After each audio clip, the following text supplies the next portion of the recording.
Yo, the kid's official sliding on the instrumental. Nordic combos, twist your mental like forbidden. Peace to the public and power to the people. What's good, world? You know, life been lifing, as it's known to do. Kept us from y'all a week or two. Oh, you can't unfurl the braids while I'm trying to do the intro. Is that too much? That is, I wasn't ready. Hold on, turn to the side. Come on, baby. Come They looking good. Come on, baby. What we doing? I'm about to take a 1 week sabbatical, so I have to get in sabbatical mode. Okay, that's them the sabbatical braids. Is it too late to change the name of the show? Nah, it's definitely not. But the official overhanging name of the show is All the Way Live. That is what you are now in tune to, the space where the vulnerable are powerful and where the most gangster thing you can do is serve. Welcome. Absolutely welcome, everybody, to the All the Way Live show. Again. This is episode 116 that we've been doing this. 116 episodes. Which is a really important episode number because we each have 116s. You know what I'm saying? Oh, I see what we're doing today. Yeah. Listen, and I'm all the way with it. And the reason why we've done 116 episodes so far, man, is for no other reason, more importantly, than the fact that we know people are going through it. We know that depression's at an all-time high, suicide rates, especially among the Black community, at an all-time high. Loneliness, isolation is at an all-time high. So what we try and do is carefully curate content for your cranium that you can enjoy to get you through the day. We learn, we get smarter together, we highlight, we analyze, and we have a good time. So grab whatever you drinking, roll whatever you toking, and let's get into this spoken. Hey, see, I knew you was right there with me, man, on the bars. Come on, baby. You know that these are thinking braids. No doubt. In addition to all those things, we know we're at an all-time high. We want to keep love at an all-time high, and we bring you that love from the UK, Birmingham. Shout out to our producer, Hassan. This one goes out to you, baby. We miss you, buddy. Yeah, and need you, but appreciate you taking the time that you need, and we look forward to having you back in this space, that space, green couch, library, books that you see my brother sitting in. Glasses changed. Nah, wait a minute. Nah. I'm locked out. I'm locked out this episode. I decided I'm gonna be locked out. Yes. This is a new thing that I'm going with for this show. I think I'm gonna just get locked out now.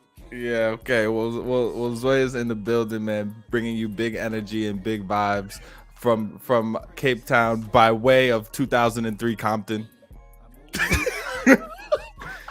You know what I'm saying? Yo, no cap. I'm not gonna lie. First of all, I'm in Johannesburg. Second, I can't see anything right now. I'm not gonna lie. You don't need to see. It's an audio experience. You out there with the SoundCloud folks, you out there with the folks, that's listening on Apple Music, on Spotify, all that. My bad on the location, on the geolocation side. Joe Berg is in the building in a big way. We appreciate you. Joe Berg and Jodeci are in the building. Yo. I look like the first haircut you can get on GTA when you can only steal a bike. Don't have no cash to buy a car yet. Yo, nah, you know what? For your own sake, I'm not gonna get into what you look like right now. I'm not gonna do that to you. Dude. You look like one of the characters on Men in Black. Not the one that Will Smith's arresting, but one that's around in the vicinity, also looking suspicious. No doubt. All right, let's move on. Yeah, I warned you. Man. On this side, y'all already know what's going on, man. Chicago's in the building, the city that I belong to, the city that I love, the city that was cared for by the Potawatomi people, the Council of the Three Fires, those First Nations, indigenous folks, and the violence done to remove those First Nations and indigenous folks from this city is inseparable from the violence that we see in this city today, the violence that we see in this country, the US of A today, and the violence that we see in the world today. Colonialism is bad. We need to up rooted, and part of uprooting anything is getting to know those roots. So we respect our roots, we respect our history, so much so that we end the intro with it every week. And now that that's over, let's get into the show. Oh, thanks, sir. Yeah, And you. I had to give you a round of applause. There you go, buddy. But give yourselves a round of applause if you're listening, because we're about to get into the deep waters now. You know, it starts off nicely, but we got a lot to talk about, buddy. Let's get into it.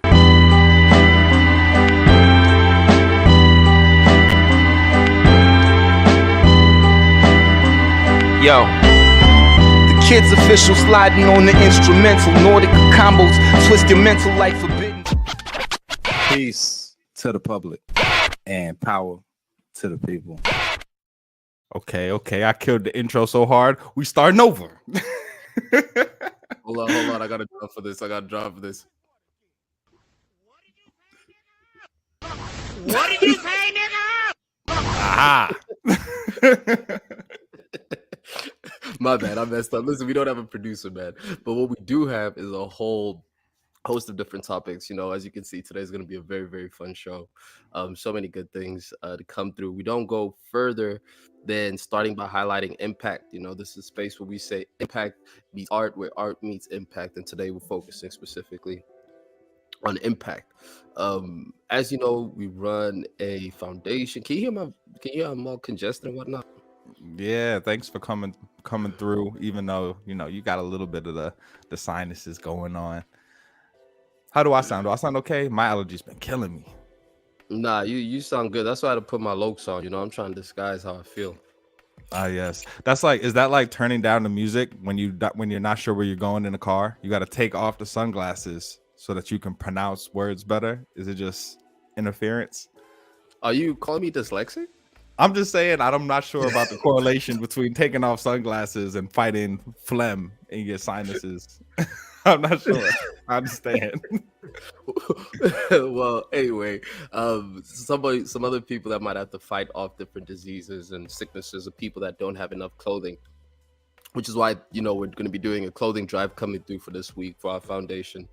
We've done it before, and we've had so many incredible people donate their clothes, blankets, winter clothes, specifically for the orphanages and women that we work with. So this is again another call out to say, if you got any, and man, thank you, shout out to Noni as well. Noni donated so many clothes for us. I do want to acknowledge her, but if anybody has any clothes or anything like that we can utilize, please do let us know. Bring it forward so we can hand it out to the right people, man. You know how we do. A little goes a long way with us and with Mandulo, so please do donate those clothes. If you are in need of clothes or you know anybody that could use those resources, please connect us to them, connect them to us, let them know. We're also still collecting, as we do, any tech, so any lightly used or still workable laptops, cell phones, anything like that might help a young person continue in their education, move onward to like college or any of those things that you might need for that situation. We're happy to take in those donations and get them out to the people that can use them. More updates soon on this clothing drive, as well as on our tech initiatives. We build in a computer lab. Shout out to the folks at Virgo that donated some computers to us. It's big things popping always on the impact side. Indeed. Anything else you want to be able to shout out to the people, man? Because we have such a loaded show. And I, for one, I know I'm quite excited to be able to speak to you about any impact things that you're currently doing, more a part of in Chicago. I'm just celebrating, man. It's a time of celebration. It's graduation season. So I got to see my brother graduate a couple of weeks ago. I got to see some of the students that I work with in my work. Some of the social workers and policy students graduated earlier this week. So my heart is full, and I'm so grateful that I get to interact and learn from and help to teach such incredible impact-driven young people, and seeing what they're about to do as they go out in the world is going to be incredible. Shout out to my homegirl Kendall too, just graduated with her law degree from Harvard. That's big. That's big. So yeah, man, I'm just in awe of all the people around me, yourself included, man. I appreciate that. Whenever we start congratulating people that have graduated. It makes me think about. Yo, you see these two old ass niggas? Yo, you see these two old ass. That's I'm having a whole lot of fun with this soundboard. I'm not gonna lie, maybe too much fun. We can't hear it. I didn't hear it. I can't hear it at least. Don't say that. What Do you did hear you this? say, nigga? Nah, but Oh, that the is a huge major- smile on your face for everybody out there lets me know that we're missing out on something hilarious for sure. Listen, man, let's not hold it back anymore. Let's get to the show.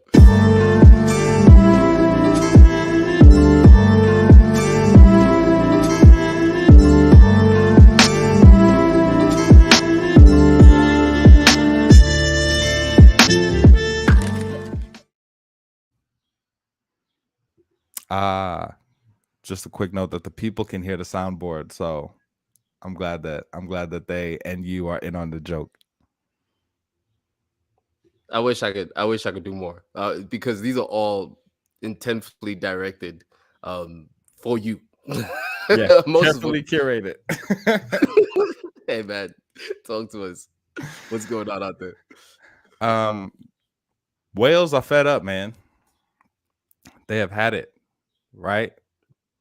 And they're attacking boats. There's not really much I could say. There's not really a lot of beating around the bush I could do. Whales are gigantic animals, right? Listen to the facts you bring it to the people. yeah. For anybody who didn't know, whales are big. All right. Yeah, that's the research you can expect here at the Live House. Oh man. And would be very, very scary to see attacking your boat. We've been out on a boat together. In fact, we've been shark diving together. And if I had to choose between that type of interaction with the shark and seeing a whale come for the boat that is currently keeping me afloat, I would take shark diving any day, man. Whales are huge, man. Scary. Nah, and I think the crazy thing about this whole whale situation, right, is that we've been having discussions for the longest time about what is actually around what we don't know. You called me conspiratorial and all sorts of flagrant words when I tell you that we didn't know who built the pyramids. You're like, "Zoe, I think you're losing it a bit." I'm gonna find a way to bring this in every episode. Yeah, I was just about to say, dude, I need one of those flip boards that's like days since Zway has mentioned the pyramids, and we back to zero. Listen, and I got my sister Tyler Lights in here as well, so she's heard an earful of me talking about that stuff as well. But all this say is that we don't know what's happening, right? We don't know. And in my research to this, and I'm not gonna, I dove deep, no pun intended. I dove. It's gonna be a few of those, y'all. Go ahead and buckle up. Here comes the deep waters. You ready? Yeah. So I've actually always had a fascination with whales, right, for the very longest time. And what they're showing is that these whales are actually now attacking boats, particularly off of the coast of off of the Spanish coast. There's been about a dozen boat attacks where these whales are actually, the mother whales are training the children whales how to attack these boats. So it's not just like random incidents. Like, these are concerted, a gang of whales, mostly white with black stripes, busy attacking. Whoa, how quickly we brought in gang and then jumped straight to the black, white. Come on, man. Listen, are we sure that they are purposely attacking? Because maybe they think they being playful and they don't know how big they are. You ever had that friend that was just like, that was too big to play as much as they play? You know what I mean? A little too rough. In this show, we get deep. Miles, name the big friend. You ain't gonna name the big friend. All right, whatever. Listen, I mean, that's one of the theories, right? That's one of the theories about what's happening, is that these whales are being playful, which I could take that as a theory. However, I know a few things about whales. Okay, help us out, because all I was able to tell the people was that they big. So help us out. Clearly, you did no research. I did some research. I got No, a couple of facts in the tuck, but it's not time yet. I got you. They googled whales and then read the first thing it said, which is that they're big. I actually found this really cool video about whales that are mimicking um human voices, actually, right? So tell me if you can hear this. Check this out. Hello.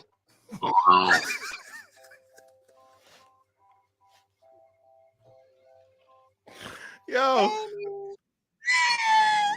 That's nuts. oh no, man.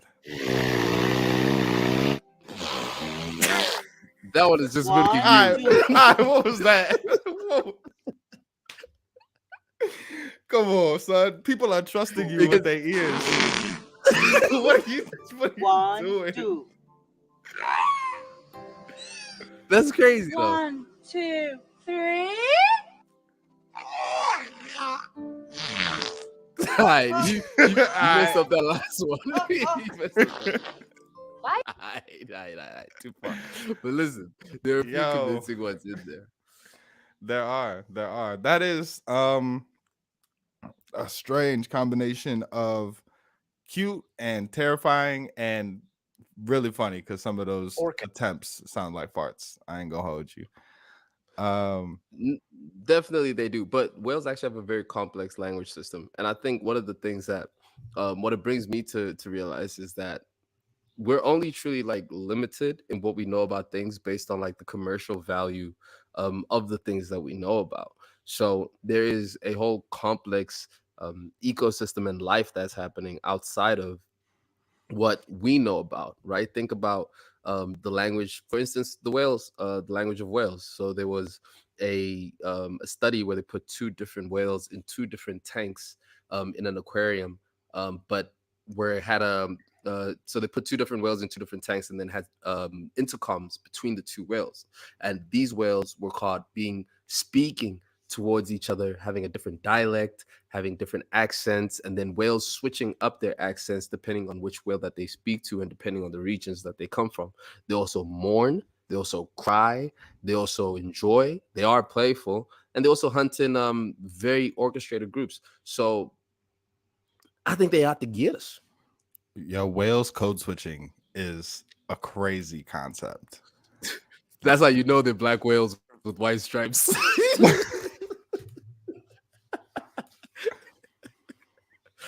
Zway, ladies and gentlemen. No doubt. Nah, but you onto some and this is actually like I have been terrified of squids and octopuses for a long time because I found out, like much like you were just describing about whales, like how deeply intelligent they are and how complex they are, their abilities to solve problems, to understand situations, to express emotions, like that. And like I ain't gonna go too far off track, but the fact that they got multiple tentacles that can regenerate, like there has been a fear and a respect for just how much we don't know about what goes on under the sea. Shout out to the new Little Mermaid film that's out now. You know what I'm saying? Disney, we need that ad money. That's not what's happening under the sea, but go on. Nah, but I'm just saying mad creatures are more intelligent than we give them credit for. And as we continue to mess up the environment as humans, I don't know, man. If your theory is correct and this is intentional retaliation, we might have a little bit more to worry about than we typically consider.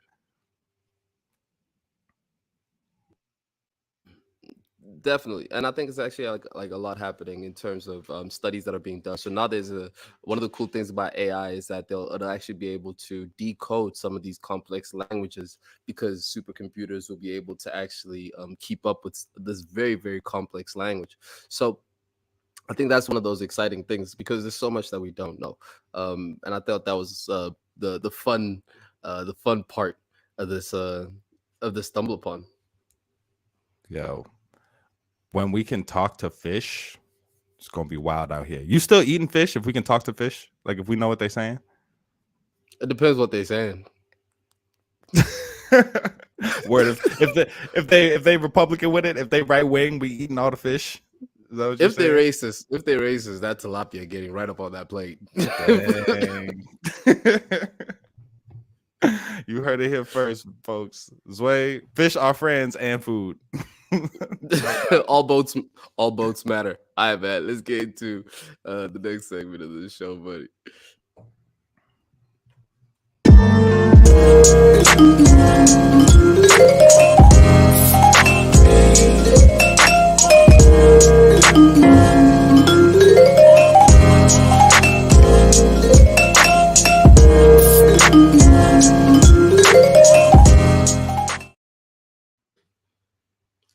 Hey man, before we even get too deep into things, I do want to acknowledge the fact that there was a train crash that happened in India yesterday, and we just were in India together in Jaipur and in Goa, and have a lot of close people to us that are from India. So I did want to extend a thought of mine towards those people, man, because it's a tragedy. Hundreds of people have died on that tragedy. Yeah, prayers up. Prayers up. Appreciate you acknowledging that. Um, man, you just never know, man. Your people are traveling, probably going to see loved ones, some traveling for business. You know, we do that all the time. Step to the train station, you know, the airport, thinking it's a be right back type of situation. So, you know, make sure you hug your peoples, dap them up, you know, your partner, whatever, give them a little smooch on the way out the door. Because nobody was expecting nothing like this, man. So hold your head and prayers up for anybody whose loved ones were involved in that, anybody that's trying to figure out what went down, trying to make sure people are safe. Yeah, man, real sad. So, one of our favorite topics to be able to talk about on the show is Elon Musk, which keeps on coming up um, again and again and again. And today we've got how Neuralink, which is the brain chip company that Elon Musk has started, has received FDA clearance for its first in-human clinical trial, a critical milestone for the brain implant startup as it faces U.S. probe over its handling of animal experiments. The FDA approval represents an important step that will one day allow the technology to help many people. Neuralink said on a tweet on Thursday, without disclosing details of the planned study. It added, "It's not recruiting for the trial yet," and yet said more details would be available soon. Let me ask you something, man. What was the first thing when you understood what Neuralink is, right? And for those folks out there, it's a chip in your brain that allows your brain waves, basically your thoughts, as commands to be translated to a tech device that will carry out an action based on whatever your thought was, right? So basically, thinking being recorded as a response and then some action can happen, right? What was the first thing you thought of doing with your Neuralink brain chip? What was the first thing you was gonna do hands free? Because you know I'm gonna get it right. And I don't like how you asked that question. First of Oh, all, I know you. It might be under the braids already. It might be embedded. You feel me? I can't wait for rappers putting Neuralink in verses because you know they're gonna do it. Cuban links, Neuralink. Come on. You already know what's going on. Yep. Well, I think one of the cool things that I realized is that I've been saying for the longest time that these devices, our cell phones, are quite archaic in the sense that they take up a lot of space in our hands. When you have a phone in your hand, you are unable to do anything else with that hand, right? There's nothing else you can do with that hand outside of being with the phone. So as a tool, it is quite inefficient in its nature. So it was always going to be the natural progression that from phones, computers had to find a way to get into the human system so that we can engage with computers in a more efficient way. Our close friend James Kim was working on different STEM technologies that were skin based that would allow people to communicate with technology in an efficient way. You saw people in Sweden who already have chips implanted into them that allow them things like access into their office buildings that also like replace their credit card chips and they can allow them to pay things like that. So it was always inevitable, right? So from that perspective, I was like, okay, cool. This is the next step going forward. But the true value I saw was in the medical application for it, which I think is still super exciting. The things that Neuralink will be able to do to heal brain diseases, neurological issues, to also sense them before they happen, I think is extremely valuable. Yeah, no doubt, man. The idea that someone who struggles to walk or has had a limb amputated or has some type of paralysis going on, being able to overcome or circumnavigate that via technology is incredible. And I'm sure there's a lot of people, a lot of families that are really excited about what this might mean for their loved ones. Fire. But No, it's because the brain is so fragile, man. The brain is so fragile. It's such a fragile muscle, and it really doesn't take very much for it to it doesn't take much for it to lose, to deteriorate, to pull away from its original function. Like you said, there was recent um folks who were able to start walking again, um, who were once paralyzed that can walk again, from these sorts of technologies, right? So I do think brain hacking, if you will, is the next step, especially in medical technology, for us to move towards. It's still a bit. Wait a minute. What's this monkey doing?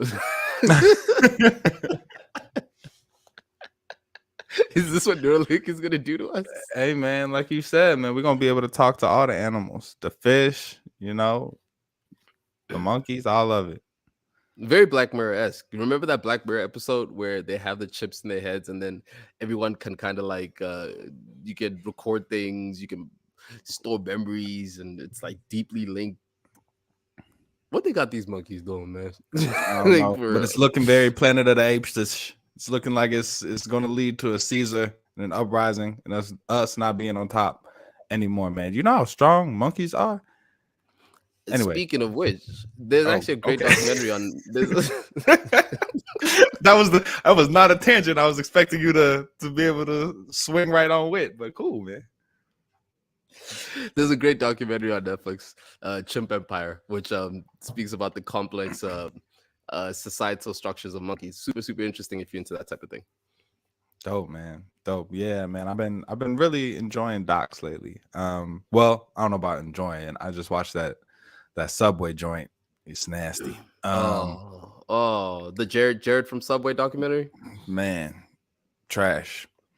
But anyway, back to Neuralink, man. What you were saying with Black Mirror, that is the concern I have. Super excited for anybody that this might be able to serve medically.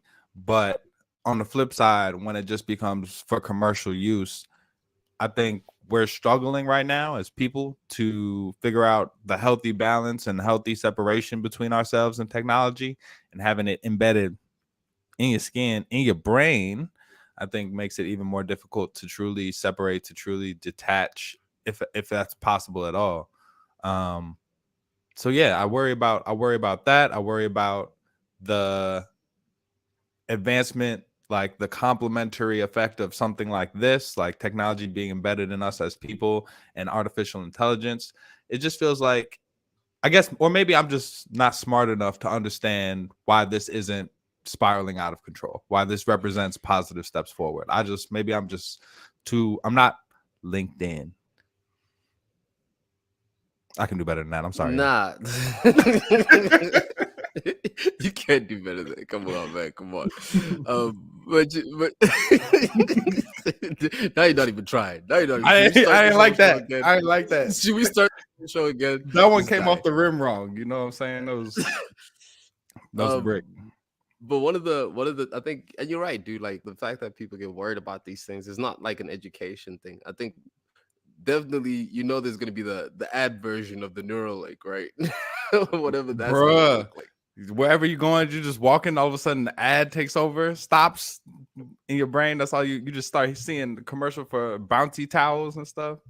I'll be upset. 100% that's gonna come. And I think I would fear for like the perversion of mind control and all of those things start to kick in. And if we don't have those fears, then we can never hold or like expect regulation to make sure that those things don't happen, right? So I think we should be worried about the things we're worried about. I don't think it's an educational thing. Anything that people do find worrisome is relevant and is evident. But I do think that overall, people aren't evil. I think if you put a bunch of people in the room, people aren't evil. People are incentivized to be evil, but I don't think people are evil. And I especially don't think that something like this, which has a medical focus in the front of it, is inherently evil just because it's Elon Musk that's behind it.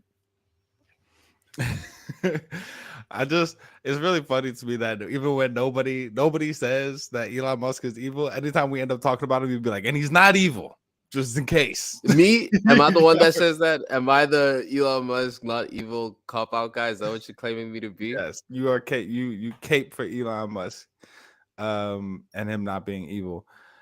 I think it's really interesting though, like this idea of we're gonna have so much choice for a small period, and then that choice might go away. But we're gonna have these choices about what do we still need to do ourselves, whether that's instead of AI or instead of like physically doing something rather than letting something like Neuralink technologically do it for us, for our own health. So, right, an example might be something as simple as writing, typing, right? I don't know how often you write things by hand anymore. For me, it's not that often, but occasionally, but I type a lot, right? And then imagine losing the ability, like imagine now you just thinking thoughts and allowing those thoughts to be directly translated. You don't even know how to type no more. You know what I mean? There are going to be so many things like that, both physical and just things that we allow AI to take over, that we're going to have to make choices about what is still worth doing by hand. Oh man, we gon' die Also, now. Oh man. when this goes wrong, when you have a glitch in your brain chip, what does troubleshooting that look like? You know what I'm saying? I mean, A lot like, what you're looking at it from that perspective, like, what does that look like now when there's an issue with the brain, right? When there's an issue with the brain now, there's very limited things that we can actually do with it. If you have an aneurysm, that's game over for you, damn near. But we've seen already how AI and technology is able to almost like predict cancer and stop it before it comes. So the what would happen if it trips out of it, I don't think is particularly like that big a fear, especially because of what it will do. It will do more good than harm, I believe. But people are gonna get that cracked version, that bootleg version that soups up their brain. And now I think where there's a competitive element towards things, that's where things can get a bit sketchy. I don't know, man. I Think about definitely dialects, bro. Think about dialects. You'll be able to speak in any dialect. Think about like um traveling, information, cooking, like the capacity of what we can do as people, I think is gonna be expounded upon. I'm a bit excited for it. Yeah, I don't know, bro. Like I said with troubleshooting, man. You ever had your phone get locked on Mandarin and you don't speak Mandarin? Be in trouble. You know what I'm saying? You ever be trying to do something right now and then your computer got an update? You know what I'm saying? I'm not trying to be walking down the street in the middle of the intersection. Then all of a sudden my Neuralink got an update. I'm out here with it. Green light. I'm updating. I'm buffering as a human. What happens then? Did you ever had your phone stuck on Mandarin? I'm just saying, man. This is too much. This is entirely too much. This is too much. I think that's any closing remarks on that? It's exciting, man. Again, for the medical implications, it's very exciting. I'm gonna need to see about 500,000 successful, no complications insertions of this chip into the brain before I even think about signing up. But man, technology is crazy. It's a marvel for sure. Look, one of the things that we've been opening up this show to do is taking questions from people that we care about. So if anybody has any questions, send them to us. We do have a few questions that have come up for some of the people that were sent to us throughout the week.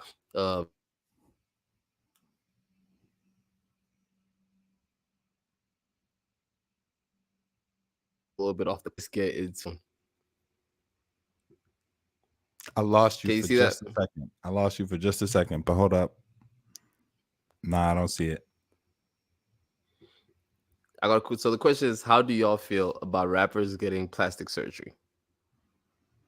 Ooh, and I love how that's framed too. Like I love because rappers covers a lot of different people, right? So Covers let's you. true, true. You know, I'm all natural as of now. But let's break a couple things down. Let's break a couple things down. What qualifies as plastic surgery? Like, because there are lots of different cosmetic surgeries that might not like. You're mad at the wrong thing. Does getting new fake teeth qualify as plastic surgery? What they call the not dentures, but what they calling them? The new teeth. Veneers. Yeah, is that plastic surgery? Veneers. I don't know. I don't know. That's a great question. I think any sort of body augmentation has to be considered uh plastic surgery. You know, you've seen a few people come up with it, notably when Kanye was going back in 2018 or 2019. He said that he got liposuction, and I think, like, you know, there's obviously the humor about it, right? But to a certain extent, I think a lot of people walk around with body image issues, and I don't think entertainers, men, rappers, particularly, are absolved from that. Definitely not. If anything, because they're in the entertainment industry, it's more pressure to look a certain way, especially for the ladies, right? Like, I can't imagine what it would be like to be an up and coming female rapper and to know that the pressure is to be super thick, to be comfortable showing it off, to be comfortable shaking it, to use it as marketing. I think there's a huge pressure. If you want to be successful, if you want to be top of the game, there's a huge pressure to show and yeah, curate your body a certain way.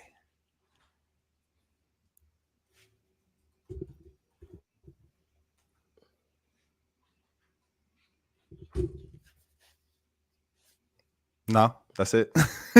You got nothing. Nah, I lost you for a second. My connection was a bit Okay. whack. I lost you there for a second. But It's all I all heard good. was shaking it and thick, and I don't know which type of rappers we're speaking about anymore. Hey man, I mean, pick a name. Cardi B, Nicki Minaj, Megan Thee Stallion. We could go down the list. Flo Milli, anybody with doll in their name. You know what I'm saying? I Like, don't like the fact that you're doing this for female rappers, because it's way more entertaining to talk about male rappers. You well, know, why? like I Why? go because it's funny. Why? Because it's. I think there's for real though. Why can't men get plastic surgery? That's, or at least why is it taboo for men to get plastic surgery? Because, like, you heard people like Batman Kevo, they saying Moneybag Yo, uh, Drake, Ye have had plastic surgery before, right? But generally speaking, men aren't allowed to necessarily disclose that. You got to kind of thug it out. Are Drake's abs fake? Do we know that for real? Allegedly. Dang. Dang. You see, that dang is the problem. That dang right there. That's the problem. Why is it dang? It's dang to me, and I don't know the man, but it's dang to me because I think plastic surgery for a lot of people is a result of that pressure that I was just talking about, right? That pressure to look a certain way, that pressure to be a sex symbol that is what most people consider attractive, right?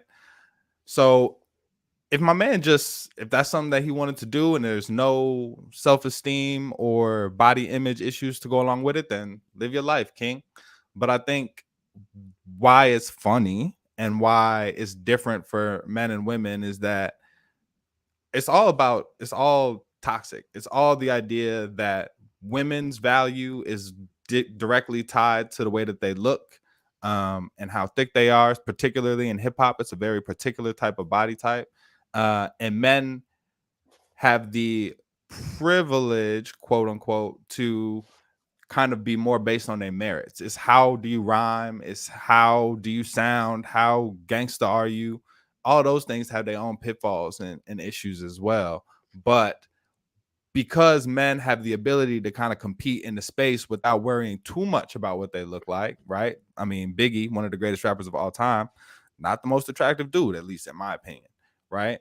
But because they get to compete without worrying about how they look, when they do something like that shows a deep care for their cosmetic appearance, then it's seen as soft, it's seen as funny, it's seen as, why do you, Drake, feel like you need to go get fake abs? Who is that for? And why not just it begs the question we almost expect, man, hit the gym then. What's going on? Why you had to go get surgery? It definitely is a bit of a double standard, but I like how you put it in terms of where society values people as a man, right? Your value is not in your looks. Your value is not in your looks as your man, right? Outside of a professional, um, that only has so much runway in terms of its value, which is why for a man to prioritize what would be his looks or prioritize trying to augment it, it's seen as vain, it's seen as weak, and it's seen as a cop out, essentially, right? Like you said, why not just hit the gym? But I think some of the same difficulties that some women face when they hit the gym are the difficulties that men face when they hit the gym. Actually, Miles, I got a crazy video to show you about this as well. Did you hear about the dude that got a uh, what's it called? The height Oh surgery. yeah. Oh, whew, I was not sure where you was going, but yes, I did see my man tried to upgrade past that 6 foot mark. Uh, hey man, again, it's one of those things where live your life, man, live your life. But if it's a symptom of a dissatisfaction with who you are, just on a purely cosmetic level, then I feel bad. I feel bad for anybody whose interactions and perceptions have put them in a place where they feel like they need to go and change themselves aesthetically. That type of limitation on men doesn't just stop at plastic surgery. Same thing with makeup. It's the same thing when it comes to hair replacement. It's the same. That's why also steroid usage is also so taboo with men. What's the craziest thing you've heard that you're not allowed to do as a guy? Because there's a lot of things we're not allowed to do. What's the craziest one? Dude, I feel like I've been a pioneer of metrosexuality for the longest time. And a lot of the things that I think are things that all men should do have been things that have been laughed out. Talk about making my own face mask, manicures, pedicures, nighttime, daytime routines, hair routines. You laugh at me for listening to R&B in the shower. You know what I'm saying? We've covered that, yo. Episode 114. Go check that out. Go check that out. Yeah, man, But it's all those unfortunate. things. Yeah, it's unfortunate that they come at you for, keeping yourself together in that way. I've heard some crazy ones. Like I've heard that unless you're buying a big ticket item like a TV or something that like is huge, you're not supposed to get a shopping cart in the store as a man. You got to rock with the little basket. Yeah, yeah, I've heard that one. I heard men can't run across the street when the car is coming. Yep. I've heard men are not supposed to run from a shootout. I've heard if you are in a situation where somebody starts shooting and you start running, they look at you like you soft. And I'm like, I'm soft. I'm soft and I'm out. I'm gone. Men aren't allowed to cry. That one. Yo, I just want to jump to the comments real quick. We got in the comments that a lot of people are reversing their plastic surgery. I mentioned the dolls earlier. Actually, Dream Doll has been very public about her journey getting surgery and her journey reversing her surgery, as well as some of the risks that come into these plastic surgeries, man. Speaking of some of those risks, rest in peace to Jackie O. the partner of DC Young Fly, somebody that has brought me many smiles, so much joy. Really sad to hear that he lost his partner post a mommy makeover, which is a combo pack of cosmetic surgeries that women often get to, tighten up after they've had a kid. And for that to go wrong and to lose the mother of your child, man, that's woof, man. Prayers up to That's super DC. sad. That's Yeah. super. It is very risky, man. It's extremely risky, and it's like it's expensive for one, because it's taboo. A lot of people are always very hush hush about it, but the risks for it are extreme. And I don't necessarily, I know people who have really struggled with like a lot of body image issues for a long time, right? And to them, breast augmentation or something like that is not as different as getting a different hairstyle. You know what I'm saying? In terms of changing how your appearance is. There's no, that line is not as clear cut for most people. But I do think that like it is incredible what you are able to accomplish physically with a dedicated diet and a dedicated exercise routine, right? And if you can dedicate yourself towards that for a certain amount of time, not only does it make your chances of a healthier outcome if you do decide to get that type of surgery, but also it just it allows for the sustenance of it in the long term. So I'm never going to be one who's going to judge women in particular about what type of body augmentation they ever want to do. But these niggas, I'm judging y'all. I'm judging y'all. Well, I'll let y'all at home unpack that. But what you mentioned that I did want to touch on was that, yeah, diet, exercise, dedication, just having a healthy routine can achieve some incredible results. But don't get it twisted about what those results are supposed to look like. In research for this show, I realized that Dwayne "The Rock" Johnson, who many might consider like the pinnacle of what a muscly, well built man should look like, got breast reduction surgery to clear some of the fat out to highlight some of the muscle in his pecs, right? So some of these dudes that we seeing on screen, right, might not be all natural. We might not be shooting for something that's achievable with our body type or at all, just with hard work and dedication. So keep those expectations in check, and follow Zway on Instagram for gym inspiration. Hey man, and I'll take it even a step further.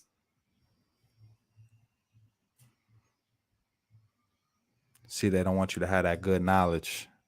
They're cutting my brother out, just like they did Dr. Sebi. I might even put it out. Is steroid usage. So one of the things the people get frustrated about within their journey is the turnaround time it takes for them to achieve their body goals. But the truth is, a lot of times for these bodies that quite frankly aren't really necessarily haven't gone through a natural order process. And if that's something you want to investigate and you want to get into, go ahead and do it. But just understand that a lot of the people that you look at are not going through that process. See what I tell y'all.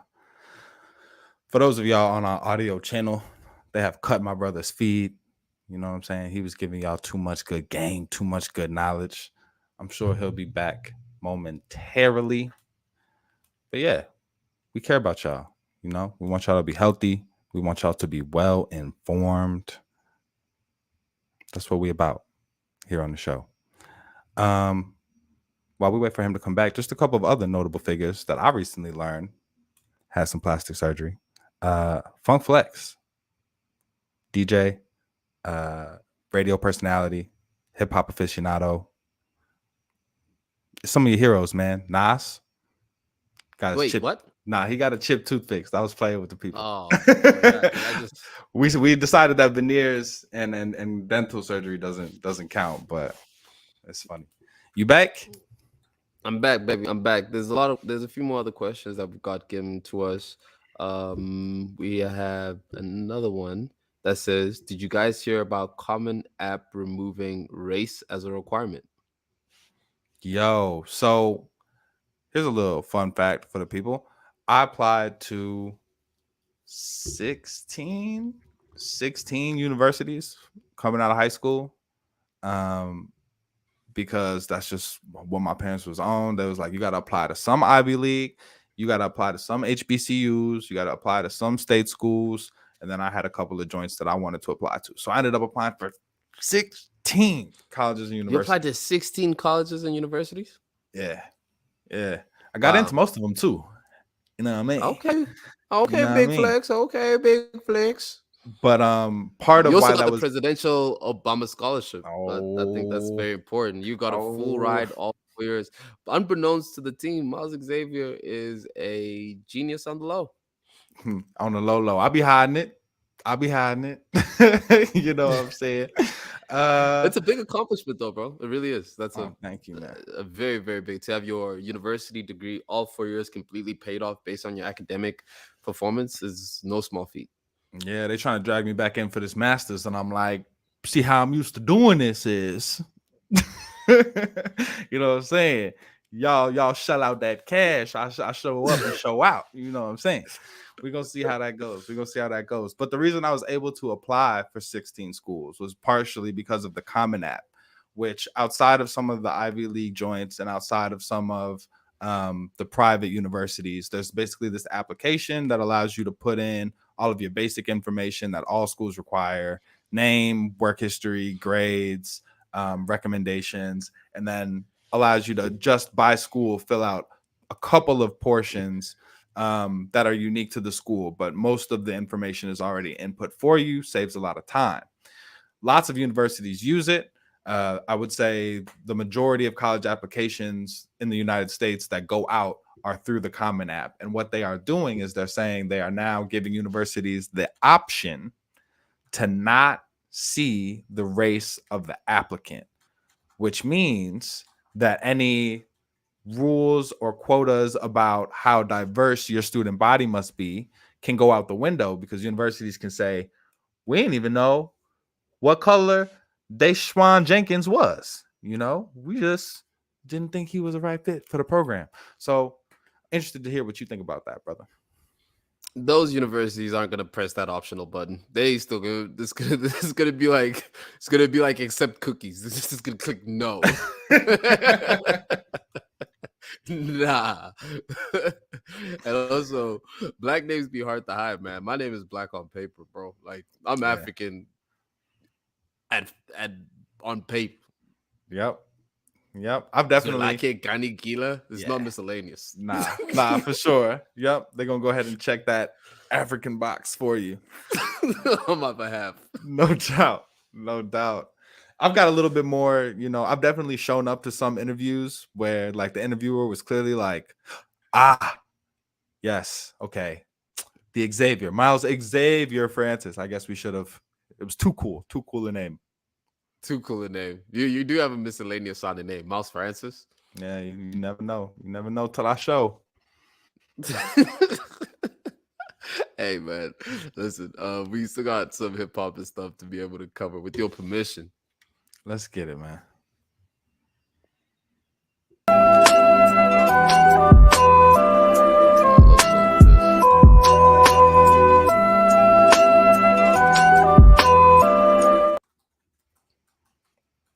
Yo, man, I gotta say,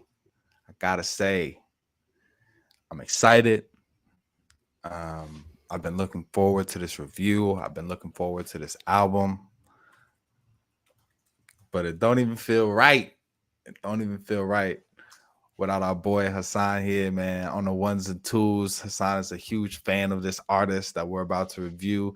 So this is for you, man. I know you here in spirit with us. I know you've been listening to this album. I gotta believe that you've been rinsing this album, man. Lil Durk, Almost Healed, highly awaited project from one of the biggest rappers in the game right now. Definitely one of the biggest rappers in Chicago, where I stay, the city that I belong to. This is hot in the streets right now. And so he's going to tell us what he thought. Hey man, I know it looks like I threw these lokes on because of my own reasons, but partly my boy Hassan, who he's still supporting, is notorious and famous throughout the places that he's at for rocking lokes, you know what I'm saying, that look exactly like this. Dirk is his favorite artist too. We love you, bro, and we're rooting for you to get better. So I also had to go on and throw on these lokes and support my bro Hassan as well, you know. So I was actually, you know, if I'm the if I'm the R&B expert on this show, as per obvious reasons, you are the hip hop expert, especially when it comes to Chicago hip hop, as per your obvious reasons. So, what did you think as a resident Chicago expert? I thought it was going to be very difficult for Dirk to top his last couple of projects. The Voice and 7220 are both really, Really good. really good, but also steps forward for him musically. And I didn't know what to expect from this album. I know it's been a lot going on with him, from personal issues to beef.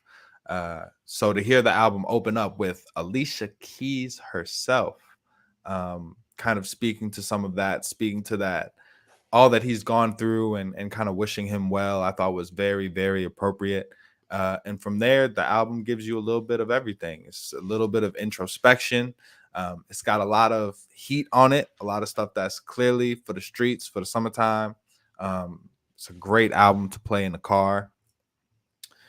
The highs weren't as high as some of the Dirk albums that I listen to a lot, and constantly go back to, but the consistency was there, and I felt a real intentionality to make some of the songs that he knows his fan base is looking for, but sprinkle in some really thoughtful bars too.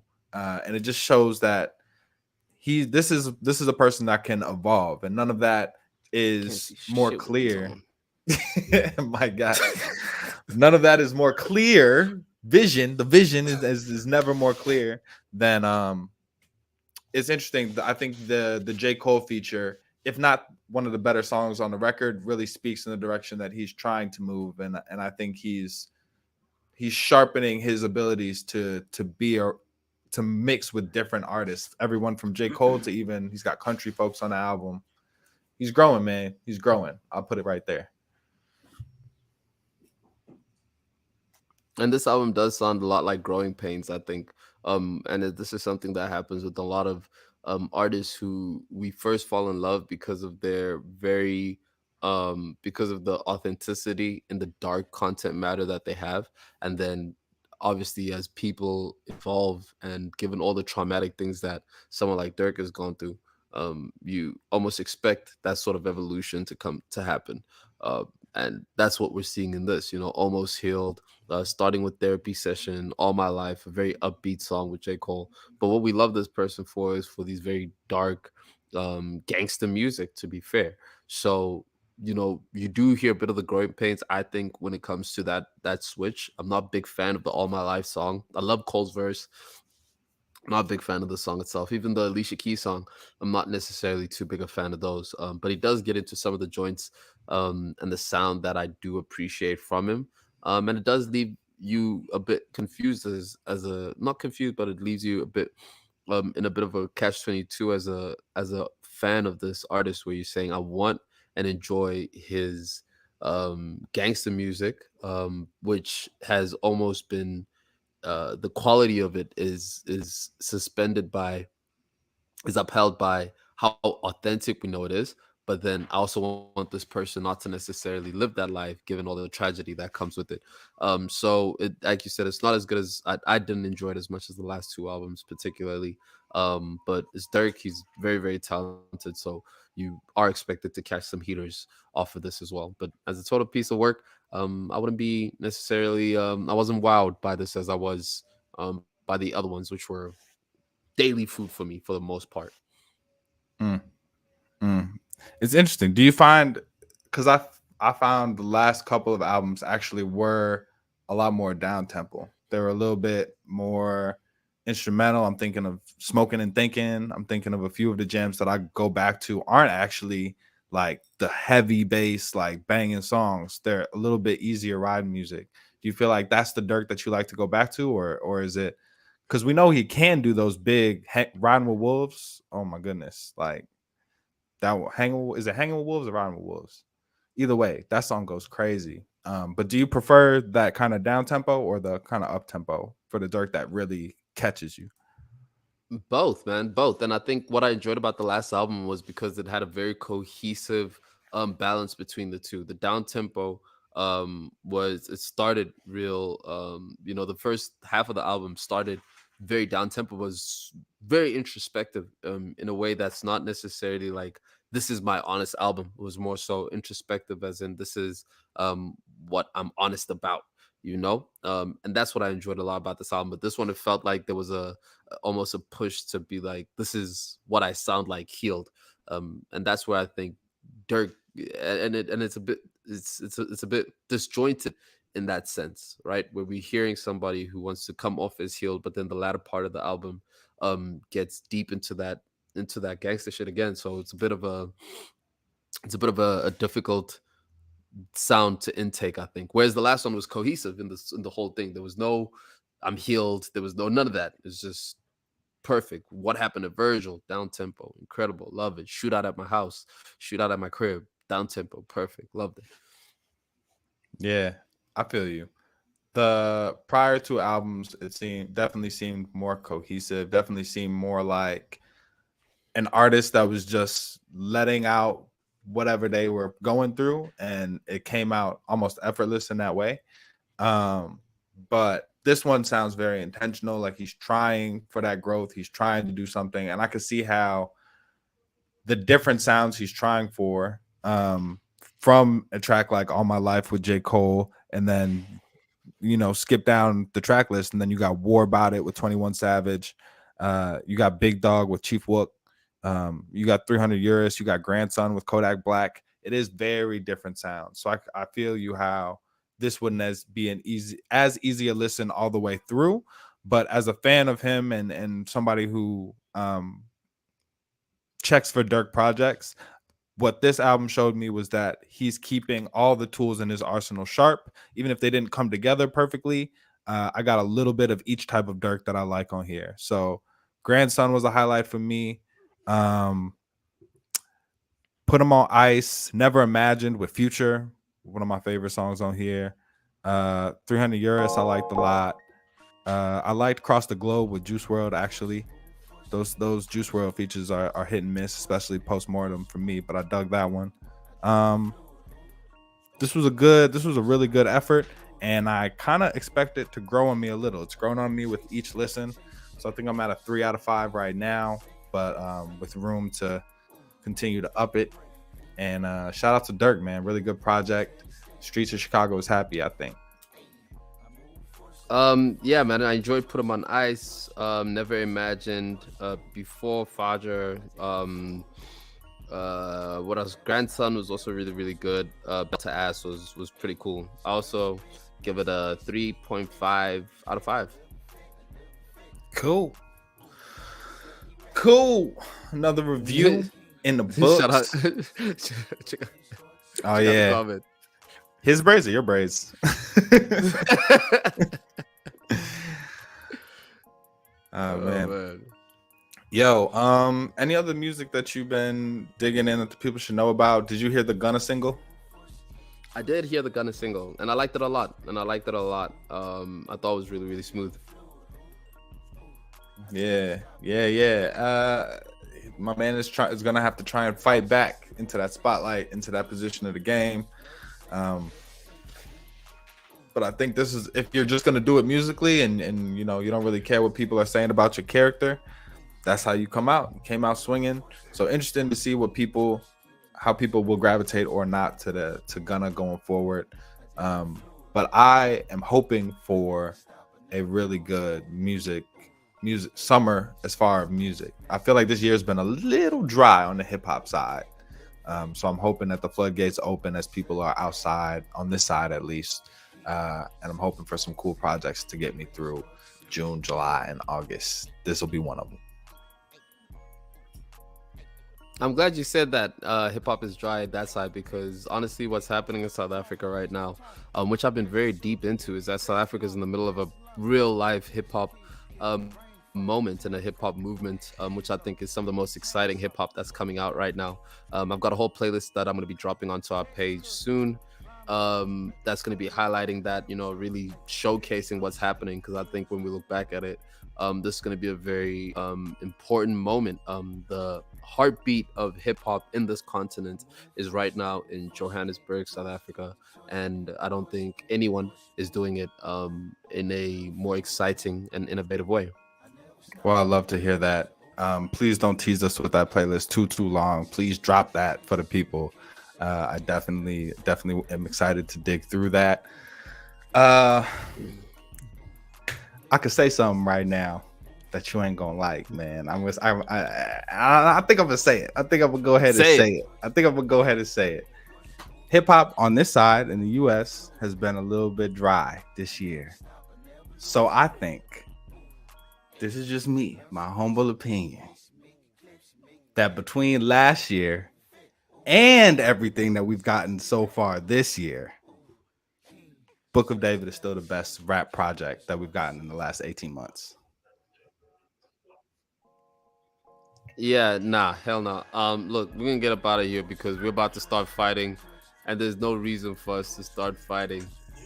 There's no reason for us to start fighting like that. I will say that to my mom and to time, these aren't hip hop braids. These are R&B braids. Okay, these are clearly R&B braids. These aren't hip hop braids.